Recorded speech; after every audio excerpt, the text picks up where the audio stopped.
Hey, what's up, everybody? I'm Mike Lindsley. This video here is brought to you by Bryant and Stratton College. Had a great time yesterday at Student Appreciation Day. It's an awesome time to be a Bobcat. September classes, you can still enroll at Bryant and Stratton College. Make sure you remember that. Visit the athletic website as well at bscbobcats.com. Open house was last night from 4 until 7 p.m. A big thanks also to Timberbanks Golf Club, Axe Exotic Pets, and the Phoenix Sports Restaurant, where I will be on August 18th for a Yankee Blue Jay and Alabama Stakes watch party. Come one, come all. Get a chance to win a getaway at Batavia Downs for dinner and hotel. Timberbanks Golf Club foursome. A bunch of great prizes. Free cheese pizza for everybody and $2 beer cans. That's right. Phoenix Sports Restaurant. August 18th. You can follow me around social media for the updated posts as we go along. We're also brought to you by the official auto dealer of the ML Sports Platter, which is Ed Conroy at Used Car King in Cortland. We're on IGTV, we're on YouTube, we're on Facebook, and this video, I'm about to break down the Yankees-Red Sox series, which starts tonight, and I'll tell you what, I want to start with this. There's so much to get to in about the next 8 minutes or so, but the Yankees had a great opportunity, right? I mean, the pathetic, woeful Baltimore Orioles, the Orioles that just traded Zach Britton and Manny Machado and Jonathan Scope. This Orioles team that basically looks like a rundown AAA team. If you're lucky, they had lost 11 road games going into this game yesterday in the afternoon against the New York Yankees. Another opportunity for Sonny Gray to beat another shithole team. And he absolutely positively laid an egg. Not only did he lay an egg, he laid another dozen eggs after laying the original egg, to which the Yankees had to burn both Chad Green and Jonathan Holder going into a 4-game series with the Boston Red Sox. That is not ideal for the quote-unquote best bullpen in baseball. And by the way, I could do a whole segment on that, considering that I think the bullpen's really good, but I think that they can be had. I really do, in the postseason or before that. I don't think that bullpen is as invincible as people think. I love it. I think it's really good. I think you'd probably still argue it as the best in baseball, but it's not all-time, it's not elite, it's not all these different things that people are talking historically. Go win a championship. Go pitch in the postseason. Go pitch like Rivera Wetland and Graham Lloyd and Ramiro Mendoza and Jeff Nelson did. Go do that, then come back and talk to me about freaking legendary and historic, okay? Enough already. Back on track. Yankees-Red Sox starts tonight. The Yankees are missing Aaron Judge in the lineup. That's a big deal, obviously. And the Boston Red Sox, because of shoulder inflammation, do not have Chris Sale in the starting rotation. So that's a big deal for the Boston Red Sox as well. It looks like on paper that the Yankees can't even match up with these guys across the board. Let's be honest. The Red Sox are currently on pace to win 111 games. Now, the Yankees not too shabby either, on pace to win 102, but the Red Sox right now are playing at an all-time clip. The Red Sox right now are the best team in baseball. The Red Sox right now have the best offense in baseball, and they may very well have the American League MVP in Mookie Betts, even though I think that Mike Trout probably deserves it. But again, not on a winning team. Will he be penalized for that? I'm not sure. But right now, it looks like the Red Sox are significantly better than the New York Yankees. And, you know, you wonder, okay, are the Yankees going to be able to get more than one game in this series? I think that's the first question that you have to ask. Can this team at least get a split? But what the Yankees need to do is the following. Number one, they need to win the game by getting ahead and letting the bullpen take over, which is the X factor for them, which is the number one thing that they have in favor, you know, on their side. It's the one thing that they have that the Red Sox do not. They cannot roll out fireball after fireball, or lefties, righties, lefties, etc. A bunch of different styles. Aroldis Chapman to cap it all off. Dylan Betances before that. Chad Green and Holder eventually when they get in. You've got the situation as well going on with, you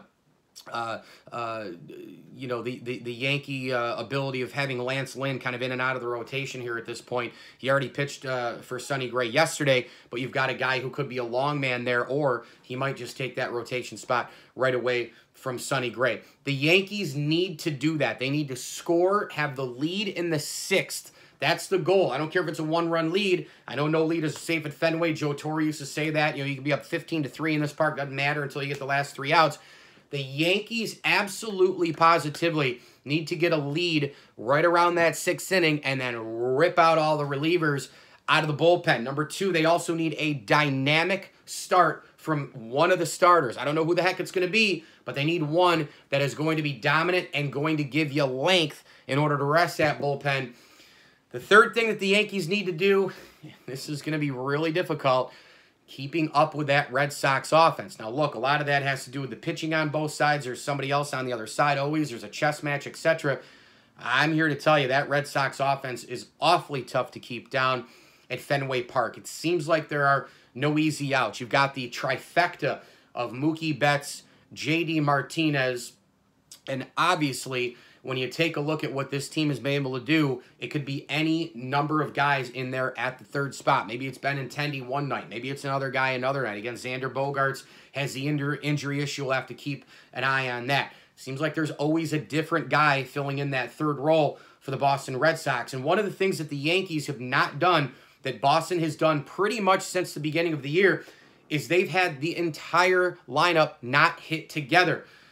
Yes, Giancarlo Stanton can hit the hell out of the baseball, but he goes in flashes. I'm still not a big Stanton fan. In fact, when I watch him, I am very frustrated. I hate watching that guy play baseball. Didi Gregorius, very, very good start to the season. People were screaming MVP. Then he has a bad May.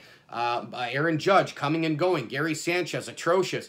Then it was Miguel Andujar and Gleyber Torres picking it up. Then Torres gets hurt. Greg Bird has been meh all year for the most part. So the Yankees have not had the Red Sox lineup cohesion all year, and that's something to pay attention to at Fenway Park. No team plays to its ballpark better than the Boston Red Sox, and right now this team is an absolute juggernaut. It still will come down, without question, to David Price and Rick Porcello and Chris Sale in terms of the postseason. These three guys, while Sale has showed dominance, still has yet to show me anything in the postseason. David Price, when he was a Ray, was good. Since then, not so much. And Rick Porcello has been an absolute disaster during October baseball as well. So for as much as the nonsense, if you're a Yankee fan, listen to all the nonsense about the Red Sox and the juggernaut and they can't be beat and this and that.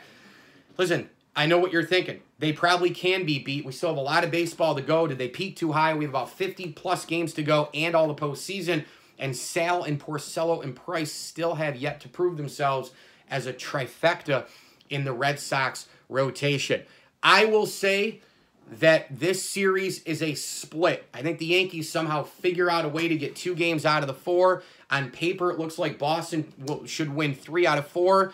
I will also tell you, however, the Yankees need to win 3 of 4 if they're going to have any shot at making a run at the Red Sox in the American League East. Again, the next time we have these teams meet, it will be September. And as Mike Vaccaro so accurately put it in the New York Post in a column that I read this morning, the flat-out truth is we're going to know a lot more about the AL East at that time in terms of it being settled.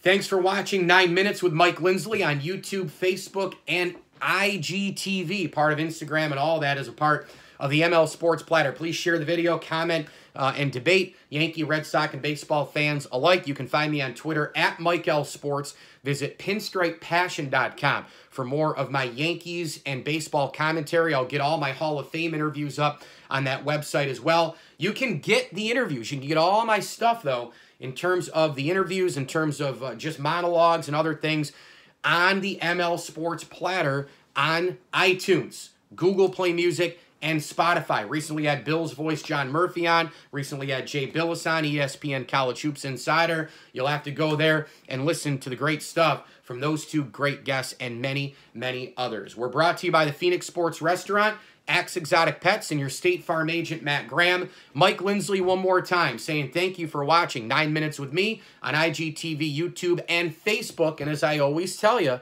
enjoy the games.